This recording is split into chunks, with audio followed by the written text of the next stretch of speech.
Bienvenue dans cette nouvelle édition du Grand JT des Territoires. Voici tout de suite les titres de l'actualité. Avec à la une cette semaine, un mot et une réalité nommée la sobriété. À Amiens, l'université vient d'annoncer qu'elle limitera son chauffage à 19 degrés cet hiver. Réaction des étudiants notamment à suivre dans quelques instants avec WEO Télé, la chaîne de la Voix du Nord.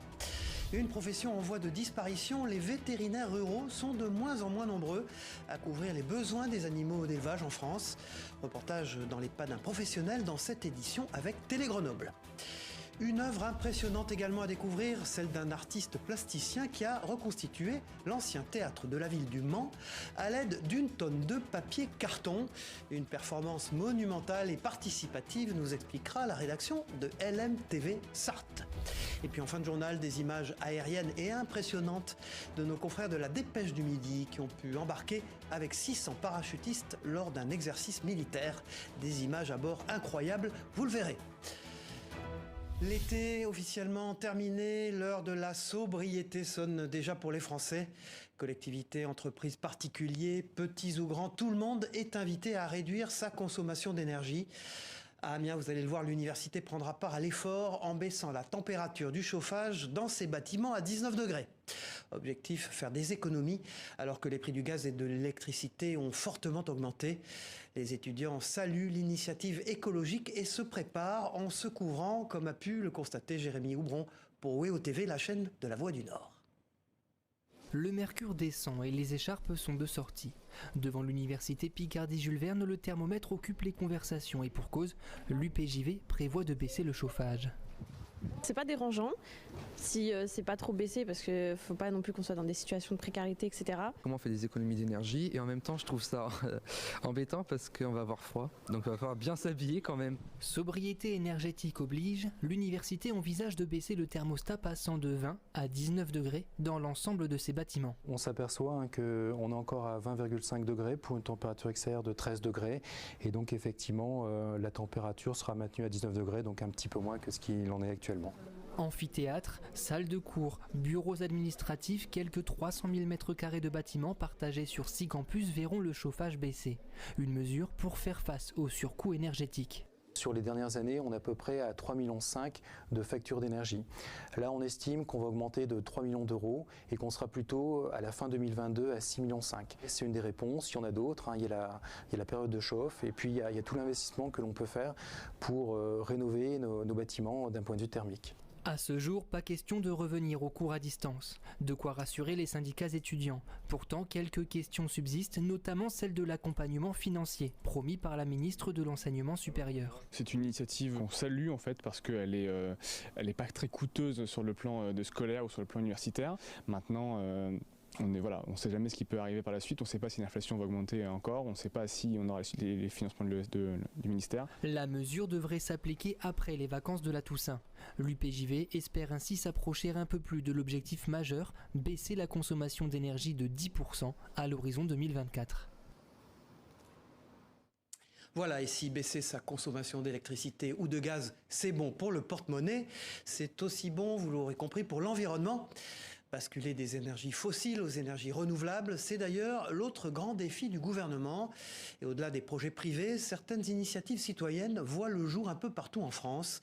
Exemple en Bretagne, où des habitants se sont réunis pour créer le premier parc éolien participatif. Loin des polémiques, 1 million d'euros a été investi. Reportage de Mathilde Kevener de TBO, la chaîne du groupe Le Télégramme en Bretagne. En Centre-Bretagne, sur les communes d'Ilifaux et de Merdrignac, 311 citoyens ont investi au total 1 million d'euros pour construire 4 éoliennes. Ici, il n'y a pas eu de contestation et c'est une première en France. Ils sont aussi décisionnaires. Ils sont actionnaires, ils vont pouvoir, voir comment fonctionne et ils vont évidemment avoir des questions, des suggestions, des critiques, comme tout actionnaire. J'ai mis 10 000 euros. Les énergies fossiles, gaz, charbon, pétrole, ce sont des ressources qui ne sont pas inépuisables. Il est grand temps de penser aux générations futures et aussi un intérêt financier puisque le financement participatif est rémunéré sur la base entre 6 et 7%. Ce qui est aujourd'hui relativement économiquement intéressant. Et c'est aussi intéressant pour les communes, une somme leur est redistribuée, la société va financer la remise en état de certaines routes ainsi qu'un aménagement dans le bourg d'Ilifaux. Parce que nous, collectivités, le souci qu'on a au jour d'aujourd'hui, on n'a plus de taxes d'habitation. Il faut qu'on équilibre nos budgets. 7 000 € par éolienne, ça fait 15 000 €. Et 15 000 €, ça nous permet de rembourser un prêt de 200 000 € sur 15 ans. C'est qu'on ait un peu plus de retombées, parce que, bon, qui c'est qu'en profite, c'est quand même la ville. Ces 4 éoliennes vont produire l'équivalent de la consommation électrique de 14 000 habitants. Face au succès, 2 autres projets sont déjà prévus sur ce territoire, avec sûrement là aussi d'autres financements participatifs. Voilà, et si le manque d'eau mettait un coup d'arrêt à l'urbanisation de nos territoires? La question peut prêter à sourire, mais elle se pose sérieusement dans l'Hérault depuis que plusieurs mairies ont dû refuser des permis de construire faute d'un volume suffisant d'eau. Une situation qui pourrait durer des années, le temps que des travaux de raccordement nécessaires soient réalisés. Les explications de Mélanie Caron pour Via Occitanie, regardez. À Montarnot, de nouveaux logements fleurissent en continu. Mais ce développement devrait s'arrêter brutalement. En septembre, la commune a atteint son quota d'eau annuel. La mairie a donc été mise en garde par ses fournisseurs. Si les constructions se poursuivent, certains ne pourront pas se raccorder au réseau d'eau. Je ne vois pas comment je peux délivrer un permis. Parce que je délivrerai un permis qui ne permettrait pas aux personnes qui auraient bâti de pouvoir se raccorder à l'eau. Donc 2 solutions. Soit une solution d'économie d'eau par une gestion que font tous les citoyens, soit une solution d'arrêt momentané du développement de la commune en bloquant les permis de construire. L'eau du territoire est gérée à quelques kilomètres de là, au Grand Pic Saint-Loup. Le problème ne provient pas d'un manque de ressources, mais des infrastructures pour la cheminée. Trop anciennes, elles ne sont plus adaptées aux besoins croissants des communes. On va mettre en production un nouveau forage qui est situé à Saint-Gély-du-Fesque, qui est le forage du Redonnel, qui, une fois qu'il sera en service, va brusquement nous redonner un volume extrêmement important qui nous évitera toutes les difficultés qu'on connaît actuellement. Un nouveau forage qui ne sera peut-être pas en service avant 2026. En attendant, la commune de Montarnot prévoit de suspendre tous les permis de construire. Voilà, et des manques ou plutôt des problèmes de recrutement, ils sont nombreux dans plusieurs secteurs de l'économie. En Nouvelle-Aquitaine, près d'1 millier de postes d'ambulanciers sont encore à pourvoir, faute de candidats. Sur toute la France, ce chiffre s'élève à 15 000. Alors pour remédier à cette pénurie de manœuvres, les professionnels réclament plusieurs mesures, dont un accès facilité à la formation. Explication d'Yvan Branchy, journaliste de TV7, la chaîne du groupe Sud-Ouest. Une femme enceinte vient de composer le 15. En quelques minutes, l'ambulance arrive sur le lieu pour prendre en charge la patiente. Est-ce que vous êtes bien installé? Attention, vous mettez la petite ceinture de sécurité. Une mission quotidienne pour ces 2 ambulancières qui doivent prodiguer les premiers soins si besoin et assurer le transport. Un métier passion, mais qui est aujourd'hui en grande difficulté. En France, vous avez 5000 sociétés d'ambulance, 55 000 salariés. Et nous avons 15 000 postes à pourvoir. C'est beaucoup. Si on fait un focus sur la Nouvelle-Aquitaine, c'est plus de 1000 postes à pourvoir. Et rien qu'en Gironde, vous avez environ 150 postes à pourvoir. Crise sanitaire, méconnaissance du métier. Cette profession féminisée à 40% connaît une pénurie.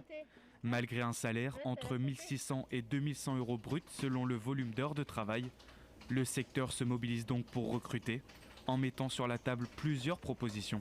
La première chose, c'est d'avoir une formation qui soit accessible dès les 18 ans. Actuellement, il faut 3 ans de permis. La deuxième chose, c'est une validation des acquis d'expérience qu'ils ont acquis en entreprise. Le troisième point, c'est un bac pro ambulancier. Ça permettrait de mieux connaître ce métier qui est attractif, qui permettrait aux jeunes de s'orienter sur ce métier de la santé. Selon la Chambre nationale des services d'ambulance, il y a urgence, car si rien n'est fait, les personnes fragiles et isolées pourraient être les premières touchées par ce manque de main-d'œuvre. Santé toujours, avec un focus à présent sur une autre profession en mal de vocation, celle des vétérinaires ruraux. Un métier méconnu et délaissé. Vous allez le voir, en Isère, ils ne sont plus qu'une dizaine à exercer le métier, 2 fois moins qu'il y a 10 ans.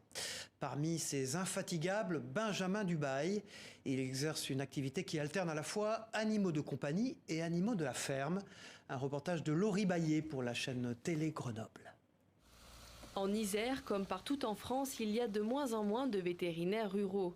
Ils ne sont plus qu'une quinzaine à travailler dans le département, soit 10 vétérinaires de moins qu'il y a 10 ans. Benjamin Dubail s'est installé ici à Chabon en 2019. Il exerce une activité mixte entre vaches, chevaux, cochons et animaux de compagnie.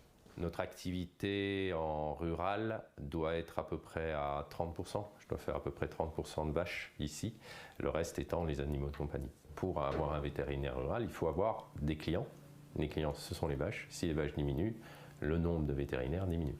Et pour garantir un service aux éleveurs, le département de l'Isère lance Isère Veto, un dispositif qui veut favoriser l'installation de nouveaux vétérinaires en milieu rural. L'objectif, garantir une surveillance sanitaire du territoire en maintenant un maillage suffisant. Quand vous avez une zone géographique avec beaucoup de vaches au mètre carré, c'est beaucoup plus facile de travailler que lorsque les vaches sont espacées. Moi ici, étant seul, si j'ai un client qui m'appelle d'un côté de la clientèle et un autre après qui a une urgence de l'autre côté, je dois faire 50 km pour relier les 2 points. Sur le modèle d'Isère Santé, ce plan d'action prévoit une aide forfaitaire à l'installation de 15 000 €, une indemnité kilométrique et une indemnité de logement de 300 € par mois pour les étudiants. Il faut absolument avoir des jeunes vétérinaires qui se mettent en place parce que grâce à ça, sur du long terme, on peut espérer encore avoir quelqu'un. Isère Veto profite d'une première enveloppe de 80 000 € pour l'année 2022, puis d'un budget annuel d'environ 100 000 €. Certains sont toxiques, d'autres comestibles. Vous êtes nombreux ces jours-ci à vous balader en forêt à la recherche de champignons. Mais savez-vous les différencier? Difficile parfois tant ils sont nombreux. Et alors pour éviter tout danger, le plus simple est encore de demander l'avis d'un pharmacien. Dans les Vosges, les étudiants en pharmacie sont formés lors de sorties en forêt. Reportage de Thierry Lassion et d'Hélène Leplat pour Vosges TV.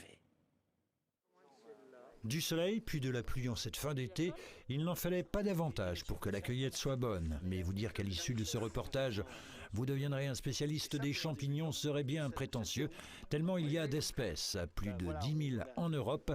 Quant au Grand Est, c'est à peu près 4 à 5 000 espèces. Comment reconnaître les toxiques des comestibles? Il faut les apprendre, c'est la seule solution. Différencier les champignons comestibles de ceux qui ne le sont pas, c'est la raison de leur venue sur le terrain. Une vingtaine d'étudiants de la faculté de pharmacie de Nancy, encadrés par des membres de la Société Lorraine de mycologie. C'est la seule faculté qui propose des enseignements pratiques de mycologie en 2e, 3e, 4e, 5e et 6e année. Les champignons sont toxiques à l'ingestion. Par exemple, si on trouve aujourd'hui une phalloïde, moi je l'accueille et après je mange mon sandwich, il n'y a aucun souci. Les champignons sont toxiques à l'ingestion, donc il ne faut pas les manger. Et goûter un toxique, oui, mais c'est comme le vin, on recrache et il n'y a pas de souci. Quand on est en TP, on voit juste les champignons, mais on ne les voit pas vraiment dans leur état naturel. Là, c'est plus sympa, c'est nous qui les trouvons, c'est nous qui les identifions, donc c'est quand même plus pratique. Puis on retient mieux, je pense aussi. C'est un paxi enroulé, donc ça c'est quelque chose de mortel en fait, ça fait partie des 7 mortels qu'on a ici et qu'il faut absolument connaître en fait, que ce soit en tant que pharmacien ou même en tant que cueilleur de champignons simples. C'est important, surtout pour les pharmaciens qui sont en officine de campagne, parce qu'il y a beaucoup de patients qui vont à la chasse aux champignons, mais qui ne savent pas forcément, ou alors qui peuvent se tromper. Donc c'est important pour les pharmaciens de campagne. Après en ville, c'est beaucoup plus rare, mais je pense que quand même, dans le cursus, ça sert toujours. Ces étudiants devront suivre 5 séances de ce type sur le terrain avant un examen poussé pour identifier les différentes espèces et peut-être même les goûter, mis à part certaines facilement reconnaissables. C'est la manite tue-mouche, c'est un champignon toxique. Prenons la direction de la Martinique à présent dans ce journal où, comme partout ailleurs, les cours ont repris depuis 1 mois désormais. Et sur l'île aussi, des familles ont fait le choix de l'école à la maison. En plus des traditionnelles leçons de mathématiques, de français ou de géographie données par les parents, les enfants ont aussi le droit à des sorties ludiques au milieu de la faune et de la flore martiniquaise. Reportage d'Aude Sioul Tidas pour Via ATV Martinique sur place. Théo, aujourd'hui on attaque quoi, grand-mère ? Tous les matins à 9h, Théo étudie avec sa maman, Catherine. Cela fait 4 ans que cette famille a décidé de faire l'école à la maison pour aider Théo en difficulté scolaire. En CP, il a eu énormément de difficultés pour apprendre à lire et à écrire. C'était pas du tout fluide, c'était pas du tout simple et c'était très compliqué. On a décidé de l'enlever pour lui faire une pause en fait, pour qu'il puisse souffler, se retrouver. Et on s'est rendu compte qu'au final, il a appris. En plus de son activité professionnelle, cette maman consacre sa matinée à l'éducation de son petit garçon de 10 ans et ses soirées à la recherche de cours et d'exercices pour le lendemain. Les manuels scolaires et activités ludiques sont dans tous les placards de la maison. En décembre, généralement, on a fini le programme de l'année. Ça va vite, il n'y a qu'un enfant. Donc, une fois que c'est fait, la leçon, si en classe, il faut peut-être 1 heure pour faire une leçon, ici, la leçon, elle peut être faite en un quart d'heure. Donc, ça va quand même très vite. Les activités ludiques prennent une grande place dans l'apprentissage. Direction l'îlet-Chancel. Un animateur du réseau de protection de l'iguane des Petites Antilles est l'enseignant aujourd'hui. Les iguanes, est-ce que vous savez à quelle famille d'animaux ça appartient ? Aux côtés de Théo, tous pratiquent également l'instruction en famille. Ce mercredi, et comme tous les autres jours, on apprend des choses, tout en s'amusant. Les parents ont décidé d'inclure un maximum de sorties éducatives pour enrichir la culture des enfants. Surtout mes 2 derniers qui ont un peu plus de mal avec l'écrit, avec le visuel. Vivre l'expérience va leur permettre d'intégrer un peu plus les connaissances et en tout cas de les retenir. Tous les ans, les parents souhaitant pratiquer l'instruction en famille sont inspectés par l'académie. Les enfants subissent des tests afin de savoir s'ils ont le niveau requis pour leur âge. C'est l'un des repas préférés des Français, plébiscité le dimanche soir ou lors d'une pause déjeuner. L'appétit pour les pizzas n'est plus à prouver dans notre pays. Et si manger une bonne pizza est évidemment un plaisir, la faire soi-même, c'est encore mieux. Dans le Val d'Oise, un pizzaiolo confirmé, triple champion du monde, propose des ateliers pour les particuliers. Objectif, leur transmettre ses astuces et recettes pour des pizzas réussies à domicile. Embarqué pour un tour en Italie depuis la région parisienne avec ce sujet de Michael Joly de la rédaction de Via 95. Tout ce que je fais, vous allez voir que vous allez pouvoir le faire aussi. Réussir à faire comme lui. C'est la promesse faite par Thierry Graffagnino, triple champion du monde de la pizza à ses novices. Ils vont pendant 4 heures découvrir les astuces du champion et les mettre en pratique. Au programme, mélange des ingrédients, pétrissage des pâtons et le clou du spectacle, faire tournoyer la pâte. Plus vous allez donner d'impulsion, plus ça va tourner.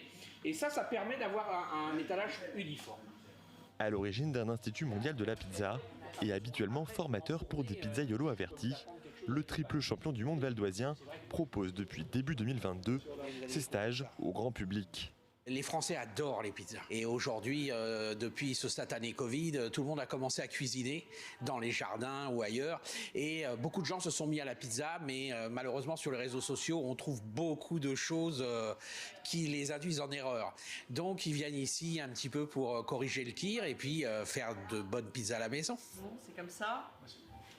Mais excellent. Et après 4 heures de stage, les conseils sont bien intégrés par les novices qui s'estiment prêts pour pratiquer à nouveau chez eux. On progresse assez vite dans l'atelier, je prends un coup de main et après aussi pourquoi faire tourner la pâte à pizza. On prend assez vite le coup de main, bon on l'a pas du premier coup bien sûr, mais aussi c'est pas un truc trop folklorique ou trop spectaculaire, ça a vraiment une utilité et ça il nous l'explique Thierry et c'est super, c'est top quoi. J'avais des difficultés à créer du coup juste à faire la pâte à pizza en elle-même et puis après à faire des pizzas mangeables tout simplement et du coup l'atelier c'était vraiment une solution super intéressante et puis très conviviale pour le coup. Et ça a débloqué pas mal de sujets contraignants de mon côté. Les ateliers sont ouverts à tous les publics et le triple champion du monde envisage même d'en ouvrir aux enfants accompagnés de leurs parents. Coût de cette formation, 99 €.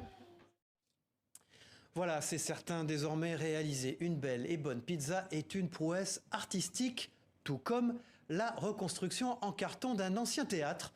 Dans la ville du Mans, c'est le drôle de défi que vient de réaliser l'artiste Olivier Grossetête. Son œuvre éphémère s'est installée le temps d'un week-end sur l'emplacement de l'ancien établissement. Une réalisation impressionnante et collégiale, comme vous allez le voir avec ce reportage d'Enzo Maubert pour LMTV Sarthe. Prévoyez une tonne de carton, un bon stock de rouleaux de scotch, des habitants bien motivés et vous obtenez une œuvre monumentale. L'ancien théâtre du Mans ressuscité par l'artiste Olivier Grossetête et des centaines de bénévoles devenus peu à peu des pros de l'emballage. Le scotch, la petite secrète pour vous là. Ah oui, non, là ça c'est bon là. Et même le système D pour couper là, on a tout.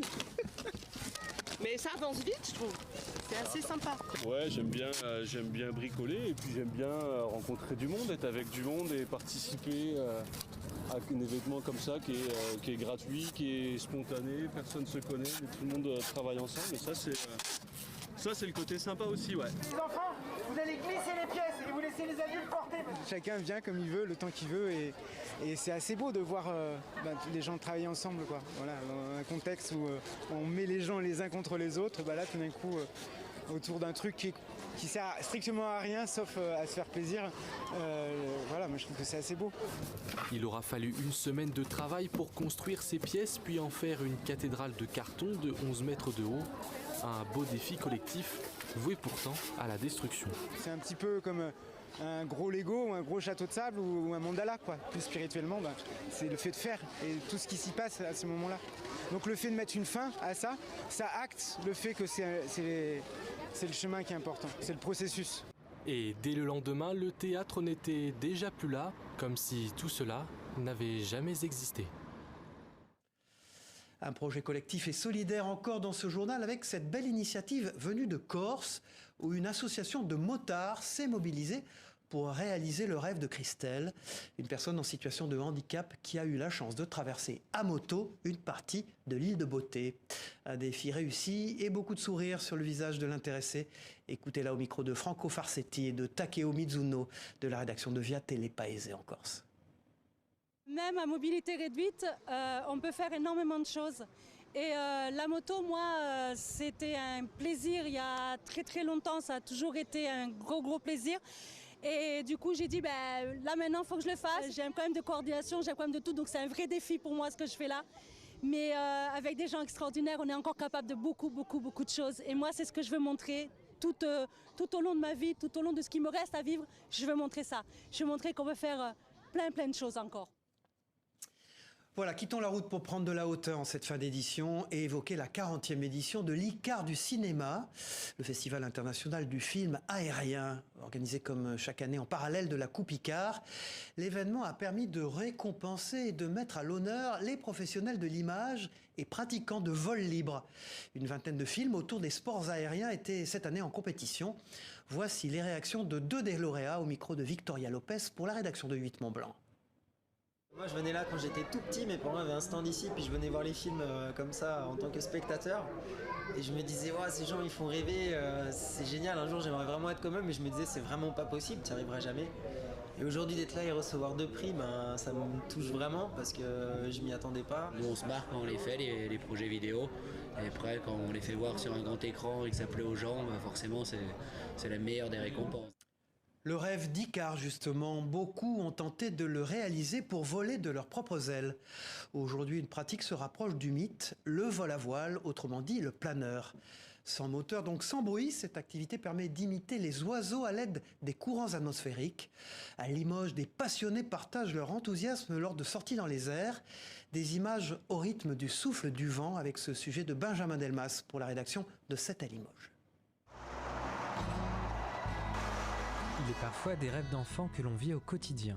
Philippe préside l'association Limousine des sports aériens.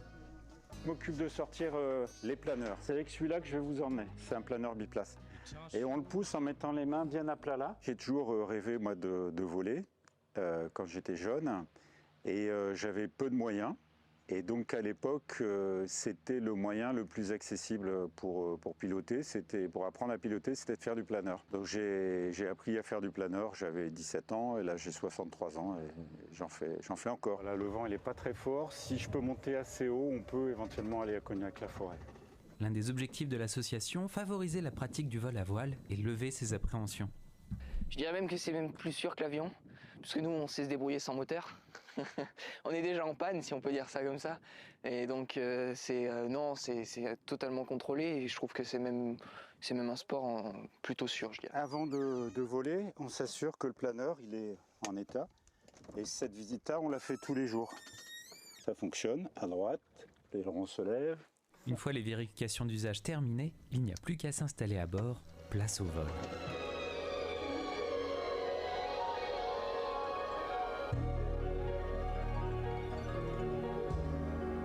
Round like a circle in a spiral, like a wheel within a wheel, never ending or beginning on a never spinning reel. Allez, on referme ce journal avec d'autres images très impressionnantes, celle d'un exercice militaire qui s'est tenu il y a quelques jours à Castres. 600 parachutistes ont été largués depuis un avion militaire pour le moins imposant. Un exercice de défense grandeur nature auquel a pu assister nos confrères de la Dépêche du Midi pour nous livrer ces images rares à bord d'un appareil militaire. Propos et explications recueillis par Clément Gassi. Écoutez. En fait, l'avion est rassemblé dans l'ordre des câbles de saut.